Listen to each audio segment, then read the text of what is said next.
Given an even-sized integer grid and an integer k. The grid is made of concentric layers. Rotate every layer counterclockwise k times, and return the new grid. For k equals 1, the outer layer shifts one step counterclockwise, top right moves to top left moves down, bottom left moves right, and bottom right moves up. The result is the shown output.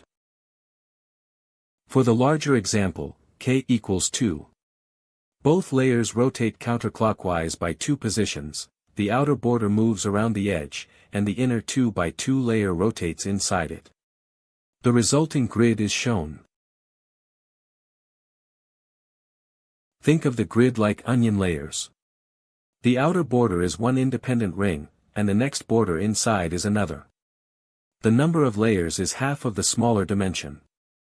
For one ring, walk around the circuit in a fixed order, top row, right column, bottom row, then left column.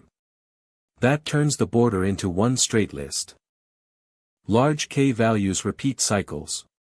If a ring has 12 cells, then 1000 rotations is the same as 4 rotations.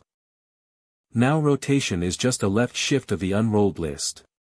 For this example, K is 2, so each value moves 2 slots earlier, then those shifted values refill the same ring positions. In code, you do not have to physically rotate this list, you can read each value using the offset. After the outer ring is handled, shrink the 4 boundaries inward and repeat the same idea for the next layer. Start with one layer at a time. First, take the outer ring.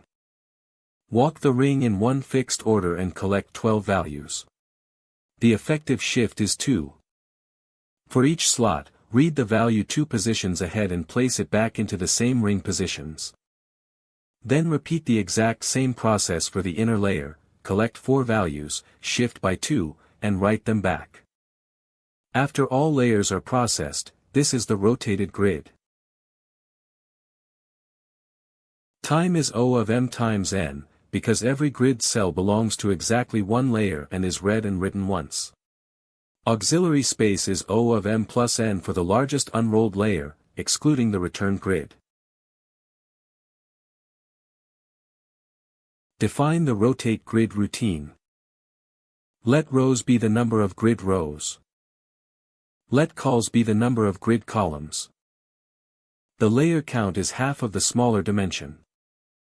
Loop over every layer index. Collect this layer's coordinates and values together. Reduce k to the effective shift for this ring. Loop over every ring slot. Read from the slot plus shift, wrapping around. Unpack the row and column for the current slot. Write the selected value back to that grid cell. Return the modified grid. Define the helper that collects one layer. Create an empty coordinate list. Create an empty value list. Set top and left to this layer index. Set bottom and right from the opposite borders. Loop across the top row. Add the top row coordinate and value. Loop down the right column, skipping the top corner. Add the right column coordinate and value. Loop across the bottom row from right to left. Add the bottom row coordinate and value. Loop up the left column, skipping both corners. Add the left column coordinate and value. Return both the coordinates and values.